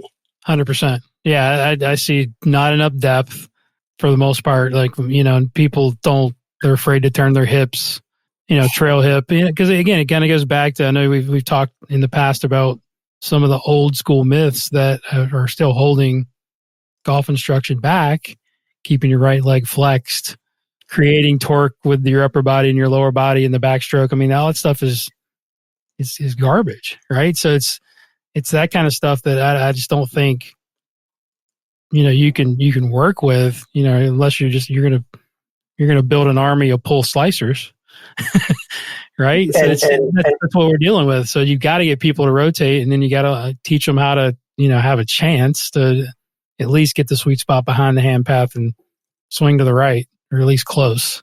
Listen, no doubt about it. And the people that I'm working with, keep in mind that 45 to 80-year-old, yes, they grew up with all that. That's right. Yeah. So X-Fat, whatever. I would say if I was going to really simplify how I would normally teach someone, I normally always would do club face first. Like, to me, if you're a right-handed golfer and you can't get the ball to curve left of the target on command, that's indicative to me of where you're at skill-wise. A good player could curve it to the left on command. Someone who's a poor player cannot, period, to me. And so I would like you to be able to curve it to the left. Doesn't mean you need to play a draw or do it forever. Sure. But you need to curve left. Once you can do that, I would generally work path. So that would be underneath the stick type of stuff. And so that you can hit a draw. That now you're starting to start it right, curve it left. And then I would do pivot. I usually do it in that order. Curve it left first, then path to start it right, then pivot to take the curve off. That'd be like a general philosophy. Yeah, I think that's a perfect scenario of teaching the average golfer. I talk to my guys all the time. It's like you can't go with the beginner and teach them pivot. You got to teach them some face awareness. You got to teach them what, how that relates to the attachment, and teach them what the club needs to do, and then work sort of backwards, right? You got to reverse engineer it. I want to say one other thing on that, because I also think it's important for someone especially who's younger teaching, is because when you watch conversations online, everything's relevant. I want someone to learn to square a face, and I don't really give a shit how they do it. Now, I would prefer that they had a reasonable grip and good wrist conditions. I would prefer that they have a club face that's squarer earlier, right? Of course. But if someone comes in and they play once a week and they can't square the face, and they need to add more supination or arm rotation during the downswing, or what the hell ever they need to do to curve it left, all of that needs to be on the table. Even if you see someone who makes fun of you online because they say you shouldn't roll your arms to do a draw. It doesn't matter about that. It matters when John in front of you wants to curve it left, and you need to figure out a way to do it. And it doesn't matter how you do it. You have to use whatever options you have. Absolutely. Yeah. And that's your player, like your upper demographic guy that maybe doesn't have the ability to turn left with his body, right? If you've got a player that has no choice but to be relatively square at impact, that would be your player that doesn't need a super strong grip or super strong club face. You teach them how to flip it, right? Exactly. I mean, again, what is our job? Make them hit the ball better. And you're exactly right. I'm glad you said that because there's no cookie cutter out there. And that's knowing your player, being able to test them for whatever they have the capability of doing with their body. I've got several of those guys, it's like, and I've gone down that road. I've made that mistake too. Me too. Oh man, let's get that thing really strong at the top. Let's get them, shallowing it out, and then let's teach them how to rotate, and then everything goes to hell. Yeah, you got to let them flip draw. Absolutely, yeah. So it's like I love that. I think it's important. We collectively, as a whole, teaching golf, try and teach people into optimal more than we should just teach them into playable. A lot of times, I like that. Optimal versus playable. What do you do when you get stressed out, man? I know you're into working out. We've got, again, share a lot of traits in the fitness standpoint. But what else? Is there any tactics or tricks that you do to kind of get yourself balanced? 100%. Yeah. In fact, I would go as far as saying I have such a strict morning routine that I almost need to do to have myself at like a balanced level. And so I think that's a big part of it. Now, again, I'm a little anal with this stuff, but okay. For me, it's like, I love this. I wake up at the same time every day, 6:15 every day, no matter what. I go to the gym at 7:00. I'm in the gym from 7 to 8 every day. I come home from the gym. I listen to 30 minutes of personal development. Could be on my computer, whatever. I then do 20 minutes of what I would call mindfulness, which is like a meditation. There you go. Yep. And I do it every day. It's huge. Any certain genre or app that you're using? What do you do? I tried a bunch of things, right? There was this, I think it was 5-phase meditation. The guy's name was Vishen Lakhiani, I believe. Okay. And he had this meditation where there's a couple steps. So it goes through, the first couple minutes are breathing. It's like a Wim Hof, the guy who does like the cold training stuff. So I do a breathing routine for a couple of minutes, and then I do a presence to get present. So that would be, I become aware of all my senses. So that's sight, hearing, smelling, feeling. So I'll go through that. And then I do gratitude. So I'll spend like 3 minutes going through things I'm grateful for. And then I do my vision for the future. And so this for me has been unbelievable. Like if I were to pass away tomorrow and I could leave one thing for people to implement, it would be this. So now you got to keep in mind, I don't know if everyone's going to be able to see this or not. Now I got lists, Jason, right? So like none of this stuff is like an accident thing, right? So you'll be able to see this. I have lists on here. I feel like I need to like video this. So I have every day, this is a legal pad full of this, which is every day. I write down 6 things that I literally check mark as I go through them. So it'll look like this. Now those 6 things read workout, personal development video, mindfulness, read, embrace fear, build discipline. And so I'll write that down every day and then I check them off. And then I have a weekly task list. It looks like this. Every week I write on Sunday. And so I check them off, right? These are things I need to do per week. And then I have a monthly task list of things I want. So these are my 220 goals that I've written down on here. Love it. I read these every day. This is so good. 7 days a week for the past 2 years. I'm videoing on my phone. Yeah.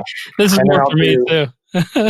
I'll do a 3-year list, right? Took me hours to like think through this list, right? You got to take time with it. Straight out of like Tony Robbins' goal setting seminar I did like years ago. Yeah.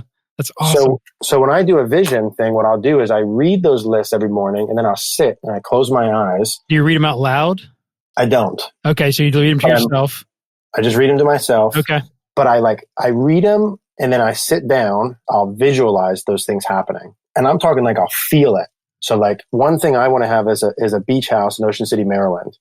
It's 3 bedrooms, it's 2 bathrooms, it's oceanfront, it's remodeled. I know where the bathrooms are. I can smell the ocean when I walk out front of the place, right? I have a picture of what the building looks like. And the things I visualize over the past 3 years, it's been unbelievable how they've come to fruition. Now, I've researched a lot of like why that is. And there's reticular activating system, as we know, and I see that. And I think what goes on is because I'm so aware of all of it, and it's so heightened, the opportunities that are always already there, I'm now aware of and attracted to and take advantage of. But dude, I'm telling you, there's shit that seems so like coincidental that pops up that's straight from the list. And I've heard so many examples of this working for people. Yes. That why not try it? Like, what if it's half true? Affirmations, man. It's like goes way back to 1937. Think and Grow Rich. Napoleon Hill. It's great. I mean, it's insane, right? But I mean, you're right. What it does is it keeps you focused on moving forward, making decisions in your life that are going to push you towards the goal, which we all need. I need that every day. Like this is so helpful for me because I don't do resolutions. I just think I know the plan. I just need to get back to consistency in the little things that we do daily.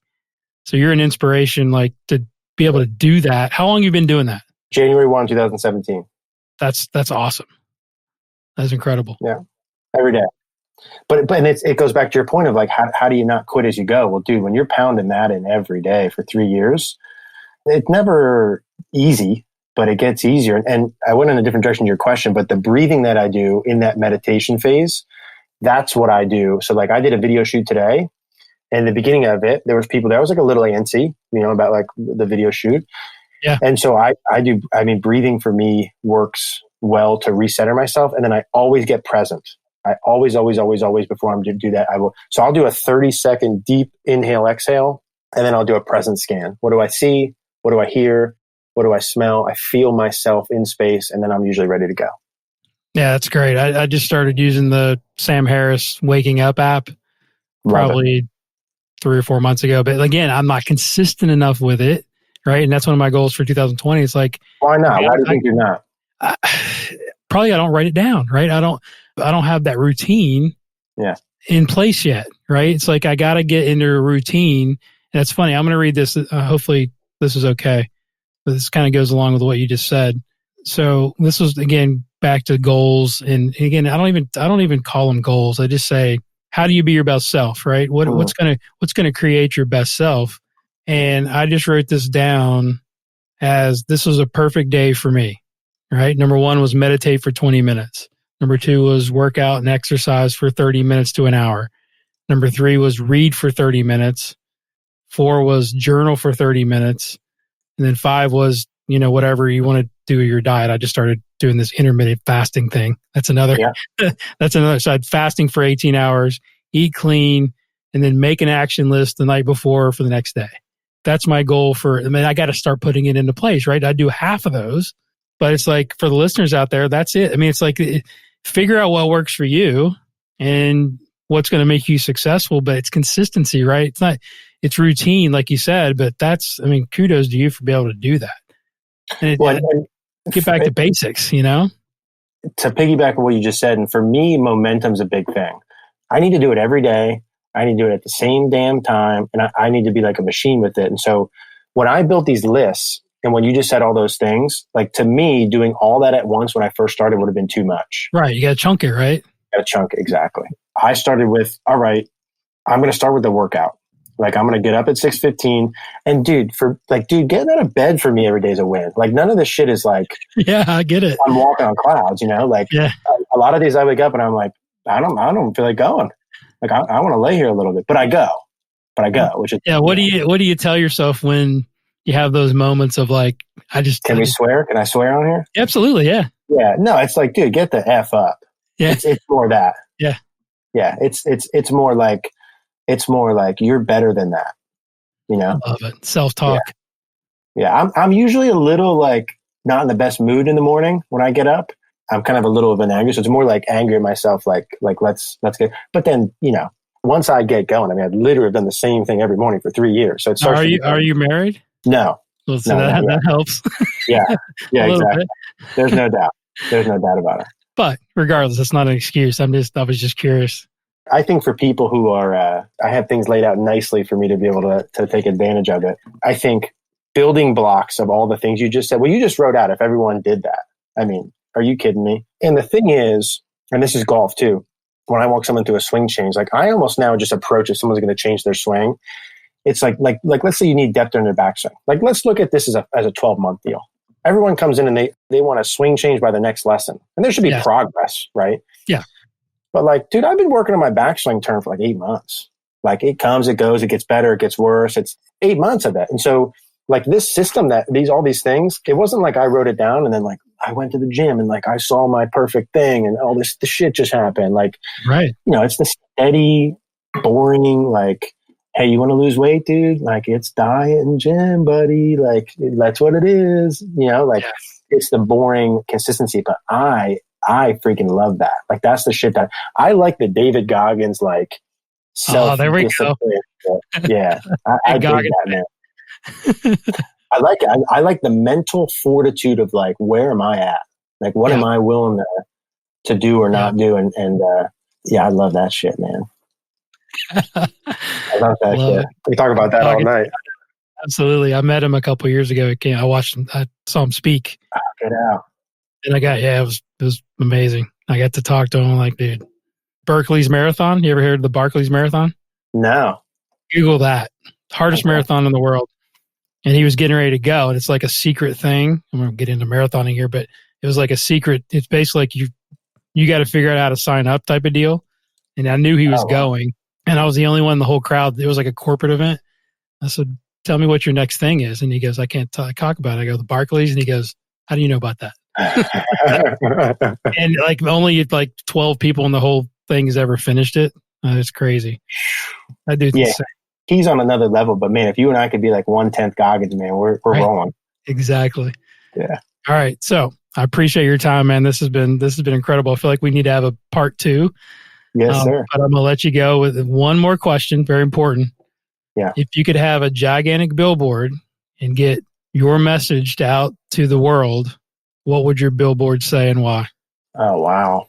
One thing that I really feel strongly about, I'm going to see if I can word this right, is the idea that you can change who and what you are. And so maybe it's something as simple as that, of like, what and who you are right now is changeable, and you have the control and power to change that. That might be one. Oh, this is good. Like something along the lines of 3 years from now, you could be a completely different human being. I lied before. I listened to you and George, and he said the be present thing, and I like that a lot. He said to be present on the billboard thing. Yeah, I'm not doing a good job of wording it, but I think the general idea would be you can be different